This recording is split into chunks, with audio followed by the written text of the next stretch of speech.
Well, thank you for joining us for protocol training for the SuDDICU study. If you are a qualified investigator or a sub-investigator for a site for SuDDICU, then we ask that you undergo protocol training, which is simply to listen to the presentation that I'm about to give, and if you have questions, to communicate them directly to me, either by phone or Zoom link, or indeed by email. My email is brian.cuthbertson@sunnybrook.ca. In order to see the presentation, I'm going to share my screen with you. And I think you will now be able to see the presentation. Good. All right. So the SuDDICU study, as you can see, is funded by the Strategy for Patient-Orientated Research, or SuDDICU, is supported by the Canadian Critical Care Trials Group and the ANZICS Critical Care Trials Group in Australia, as well as the new UK Critical Care Research Group. The study information for this site with the coordinating centre is the Centre for Clinical Trial Support at Sunnybrook Research Institute, and myself as the PI. That's my contact details again. And both Miriam and now Chandni for the next year as our project manager. They're contactable on SuDDICU at sunnybrook.ca at any time. We strongly encourage you to contact us with any questions or any queries before, during, or after the study to try and give you the support that you need. This protocol training agenda is to review the study background, the protocol overview, looking at eligibility criteria and consent, and the study design. The background you know very well, of course. Hospital-acquired infections are a significant, if not a huge problem within hospitals. They're certainly a huge problem within critically ill patients, and they're associated with a significant morbidity and mortality. Traditionally, hospital-acquired infections and critical illness were from gram-negative enteric bacteria, but this has changed somewhat in the last 30 years with the rise of resistant gram-positives such as MRSA or indeed VRE. Selective decontamination of the digestive tract, a bit of a mouthful, but it is indeed supposed to be selectively decontaminating these targeted enteric anaerobic gram-negative bacteria, the ones when during gastric overgrowth lead to bacterial translocation, metastatic bloodstream infection, and hospital-acquired infections such as, but not limited to, ventilator-associated pneumonia. It attempts to target, to not target the anaerobes and the gram-positives, and that's what it makes it selective. It's important to say the addition of the intravenous component of SDD in the last 15 years is the thing that's been associated with the mortality signal in the evidence to date, and that's why it's a vital part of this intervention.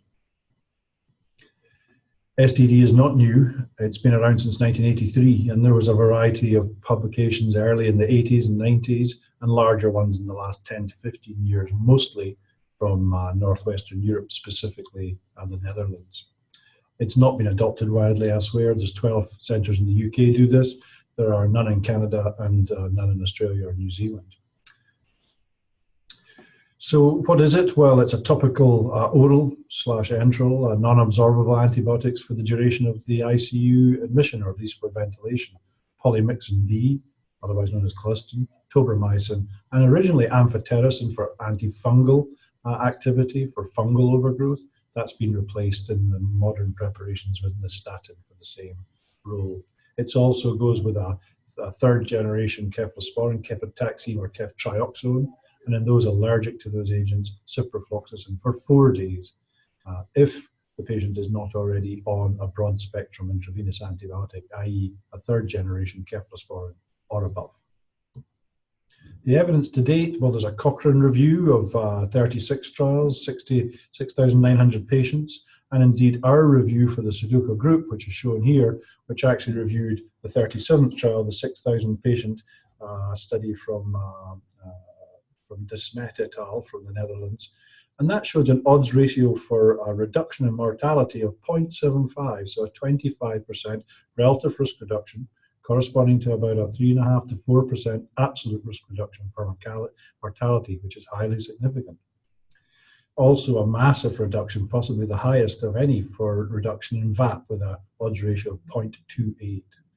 Clearly that looks impressive evidence, but it must be said many of these studies are historical and of poor quality and very low size, and would not be judged as being level 1 evidence by the modern standards of appraisal. But so you might say, well, why are we not doing this? And the evidence I think that we've developed from SuDDICU is that people are very concerned about the ecology, the impact on antibiotic resistance, and appropriately so, we agree with this. We did a meta-analysis of the existing evidence, which I have to say is poor, and this was led by Nick Danneman, one of the infectious disease attendings here at Sunnybrook.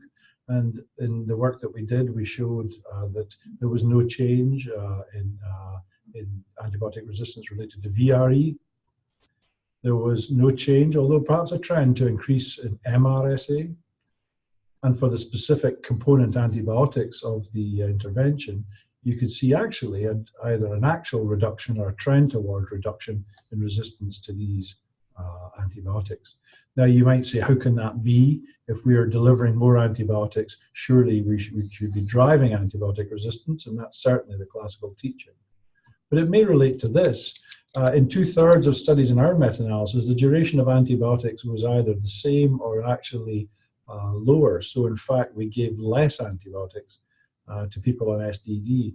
Why would that be? Well, this is a preventative strategy, and therefore we may be preventing hospital-acquired infections that require treatment with piptazozin or meropenem.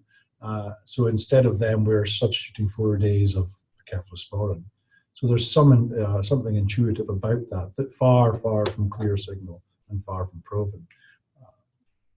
The collaboration, the SuDDICU collaboration, started in 2008 in the UK, came over, involved Canada shortly after, and then indeed the ANZICS Clinical Trials Group soon after that. The newer UK Critical Care Research Group has also taken this on board, and the study is strongly supported by all of these groupings. I'm the international principal investigator and the Canadian principal investigator based at Sunnybrook.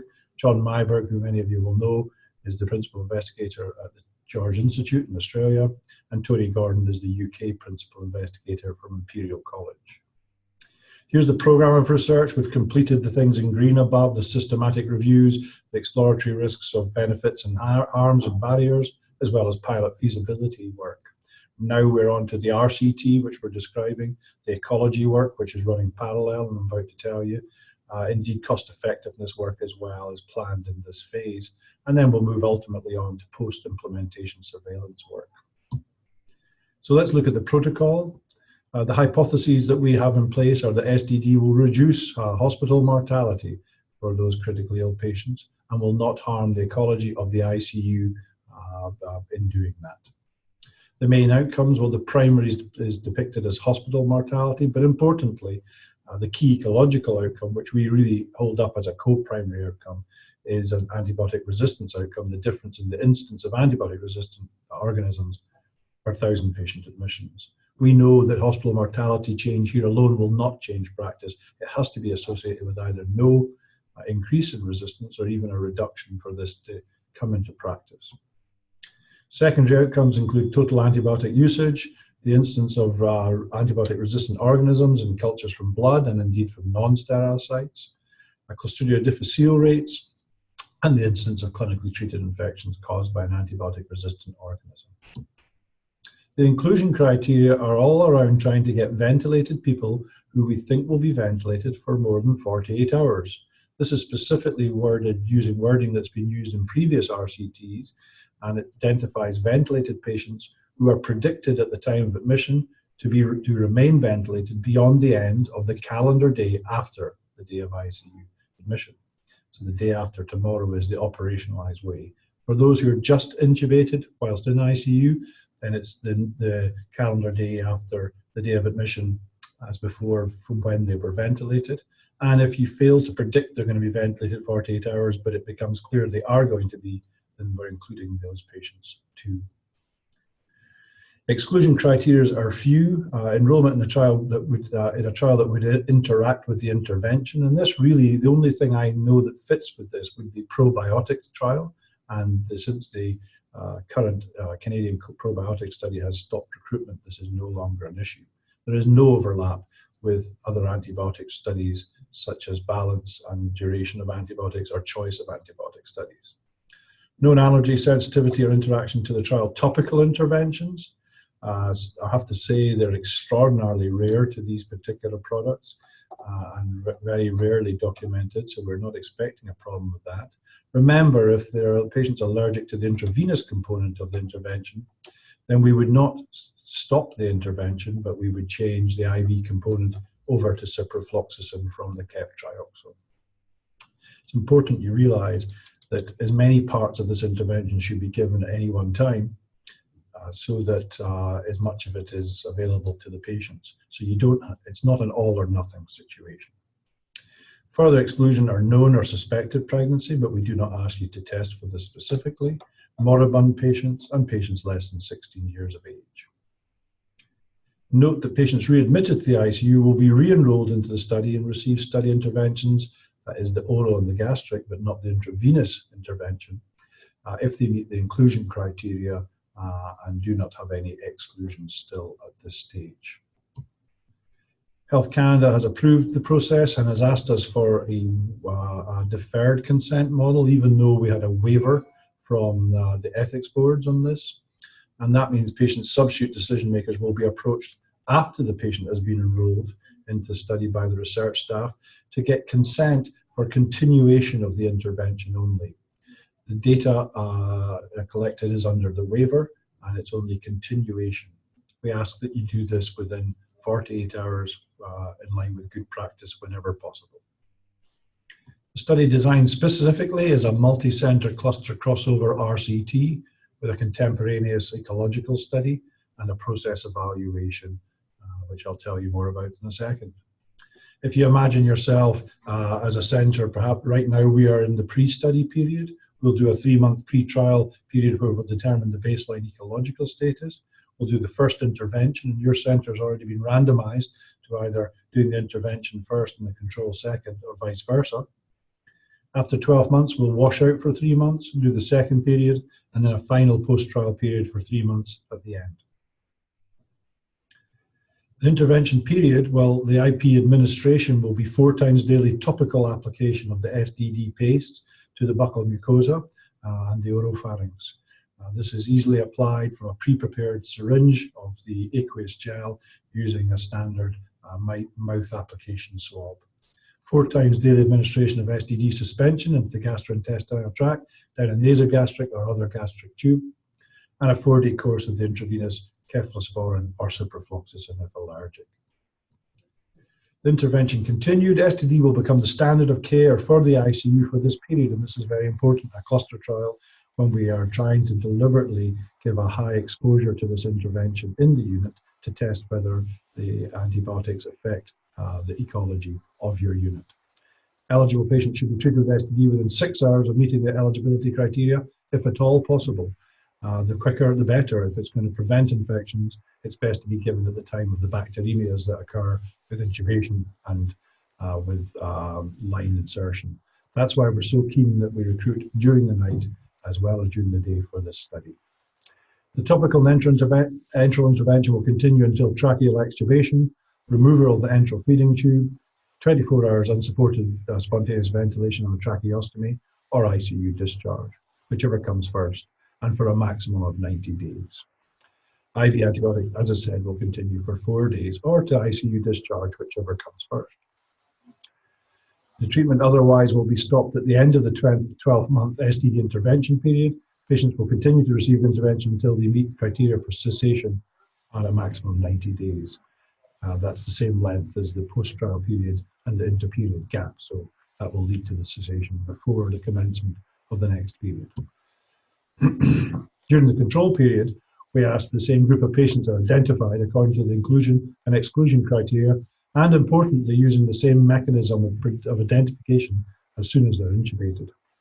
We cannot have a different enrollment of these patients because it relies on the clinical assessment of the requirement for 48 hours of ventilation. Patients will be followed in the same way during their ICU stay, and only after ICU using clinical databases to determine morbid status. With regard to withdrawal of components of the study treatment, study medication can be stopped in the following circumstances: a serious adverse reaction to the study intervention, and only stop the appropriate part of the intervention. A definitive contraindication to a study becomes apparent, such as a tobramycin allergy that was not identified previously, or a request to withdraw by the patient or their substitute decision maker. The ecology study is a huge contemporaneous study of ecology, recruiting about 15,000 patients. The RCT itself will recruit 12,000 patients across 40 centres in 3 countries. We'll be looking at hospital-acquired infection rate, antibiotic usage, and resistance patterns, both from screening samples and indeed from clinical samples and for microbiological surveillance sampling. It will stand in its own right as a huge study of the ecology of infection and resistance within the ICU.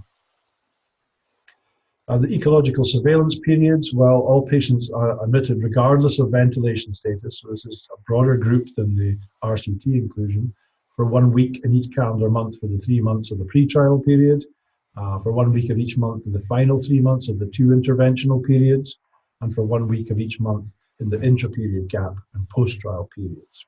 This allows us to plot the antibiotic resistance patterns over time as well as the secular trend.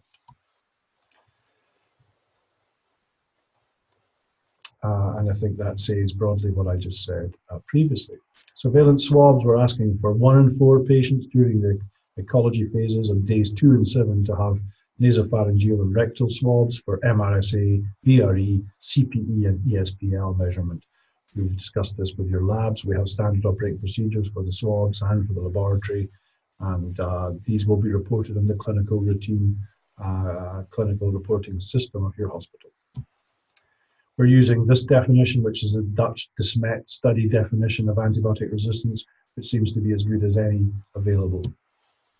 We'll be performing a process evaluation. I always say an RCT tells you whether or not you should do an intervention. The process evaluation tells you how you should do that intervention. So we want to understand the context and processes of implementation and sustaining the intervention in practice, quantify the ability of ICUs to implement and sustain it, understand the response to the intervention, and understand the relationship between the process data and the trial outcomes. So we will be interviewing patients in your unit to discuss, patients and staff to discuss the delivery of the intervention, the acceptability, and other such factors. Data collection for the main trials. Well, outcomes will be collected using data routinely recorded in clinical chart and hospital databases. Patients will be screened and evaluated to assess eligibility by the clinical team. Screening log will be kept to monitor recruitment. With regard to enrollment, eligibility and patient demographics will be entered onto our REDCap database and also the baseline data, including severity of illness, using the MOD score, which is part of your CCIS data collection and is routinely done in your unit already. Data collection otherwise in the control group, daily information collected after a maximum of 28 days, but really it's only duration of mechanical ventilation, so a tick if they're still ventilated, and a tick if they're still on antibiotics. That is all in the data collection. The main CRF has less than 20 points. It's a very small CRF, and therefore the time taken for the CRF completion is very small. We'll be testing for C. diff and collecting those data, as well as blood culture and the ARO results and the time and date of discharge or death for these patients, as we do in the main intervention group. As I say, same for the intervention group, apart from the additional collection of data on the SDD intervention delivery going forward, and then the ecological surveillance as we've described previously. Adverse events, well, we're only collecting serious adverse events that are related to the study treatment, possibly, probably, or definitely, and not all adverse events that occur in the critical care. Not all deaths are adverse events. We will collect all Clostridia difficile infections, and they will be considered as serious adverse events for the study. If there's an ARO outbreak in your unit during the intervention period, we would ask that you try your best to continue the intervention, of course, but if you have to stop it in discussion with your antibiotic stewardship team and microbiology laboratory teams, then we'd ask that you restart it as soon as you're finished outbreak. Again, there is no evidence to support that SDD drives outbreaks from clinical practice or from the research. And that's all I have just now. Let me remind you that if you want to ask questions, then you can email me, brian.cuthbertson@sunnybrooke.ca. You could ask your PI at your local site, and indeed I could come online and speak to you and try and answer the questions for you specifically. So thank you very much for listening to this presentation. I will ask that we get you to sign off attendance log to say you've watched this presentation, and thank you for your support of the SuDDICU study. It is greatly appreciated. Goodbye.